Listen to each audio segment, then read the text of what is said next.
అసలు ఎన్ని ప్రాబ్లమ్స్ అంటే ఏ ప్రాబ్లం గురించి చెప్పాలో అర్థం కావట్లే. మెడిసిన్స్ ఎక్స్పైర్ అయిపోయినటువంటి మెడిసిన్స్ ఇస్తున్నారట. 3 టాబ్లెట్స్ ఉంటాయంట.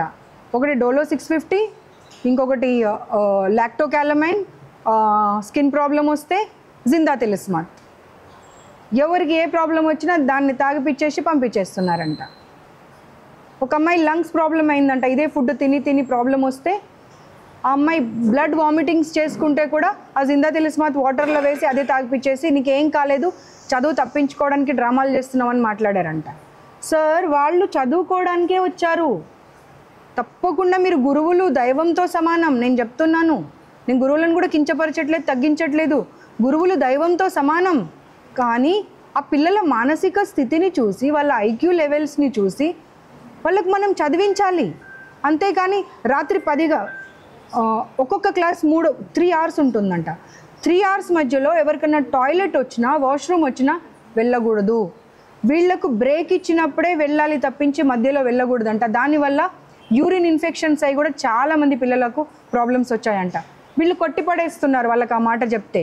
మీరు కొట్టిపడేయడానికి లేదు.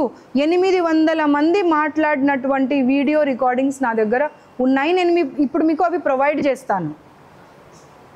అందరికీ పీసీఓడి ప్రాబ్లమ్స్ అంట. ఒక్కొక్కరికి 3 నెలలు 5 నెలల నుండి అసలు ఇంకా సొసైటీకి చెప్పకపోతే తప్పదు, పీరియడ్స్ రావట్లేదంట పిల్లలకు. అయినా కానీ దాన్ని పట్టించుకుంటలేరంట కనీసం. అరే, నేటి బాలలే రేపటి పౌరులు, అది ఇది అని మనం డైలాగ్స్ చెప్తాము. ఆ డైలాగ్స్ చెప్పడం వరకే పరిమితం అవుతాయి. ఎట్లా? ఈ పిల్లలు ఫ్యూచర్లో వెళ్ళి బాగా చదివి మంచి మనుషులుగా ఎదగాలి అండ్ సొసైటీలో ఒక మంచి ఉన్నతమైనటువంటి స్థితికి వెళ్ళాలి అంటే ఈ స్థాయిలోనే వాళ్ళకి ఇన్ని ప్రాబ్లమ్స్, ఇంత నరకం చూపిస్తే వాళ్ళకి చదువు మీద ఇంట్రెస్ట్ పోతుందని చెప్తున్నారు వాళ్ళు. 10 o'clock అయిపోయిన తర్వాత ఇంపోజిషన్స్ ఇస్తారంట. 3 టైమ్స్ 10 టైమ్స్ రాయాలని. దాన్ని మళ్ళీ మార్నింగ్ కల్లా కంపల్సరీ సబ్మిట్ చేయాలి. ఒక్కొక్కరు 2 గంటల వరకు 3 గంటల వరకు కూర్చొని అది రాస్తున్నారంట. మళ్ళీ 5:30కే study hours.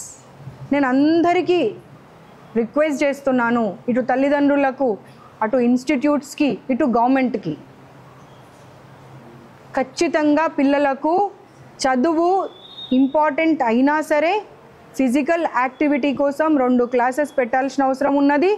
And government officials కానివ్వండి, తల్లిదండ్రులు కానివ్వండి, ఆ ఇన్స్టిట్యూట్లో కనీసం వెంటిలేషన్ ఉందా లేదా, వాళ్ళ హాస్టల్ పరిస్థితి ఏంటి, అవన్నీ కనుక్కున్న తర్వాతనే మీ పిల్లలని హాస్టల్కి పంపించండి. ఉన్నత స్థితికి వెళ్ళాలి, గొప్ప ఇన్స్టిట్యూట్లో చదవాలి అనేటువంటి ఆలోచన కన్నా మీ పిల్లలు ఆరోగ్యంగా ఉంటే చాలు. ఫిజికల్గా కానివ్వండి, మానసికంగా కానివ్వండి, దాని మీద దృష్టి పెట్టండి అనేటువంటి మాట చెప్పుకుంటూ, మేము ఈ కండిషన్స్ ఏవైతే చూసామో నిన్న ఇవాళ, వీటన్నింటికి ప్రభుత్వంతో మాట్లాడి, ఇంకా ఇతరత్ర డిపార్ట్మెంట్స్తో మాట్లాడి ఎలాంటి చర్య తీసుకోవాలో అలాంటి చర్య డెఫినెట్గా తీసుకుంటాము. ఎవరైనా సరే పిల్లల గురించి ఆలోచించకపోతే ప్రభుత్వం కూడా ముందుకొచ్చి ఆ సంస్థలను సీజ్ చేసేటువంటి అవసరం ఎంతో ఉందని చెప్పి గవర్నమెంట్కి కూడా మేము సబ్మిషన్ చేస్తూ ఉన్నాం.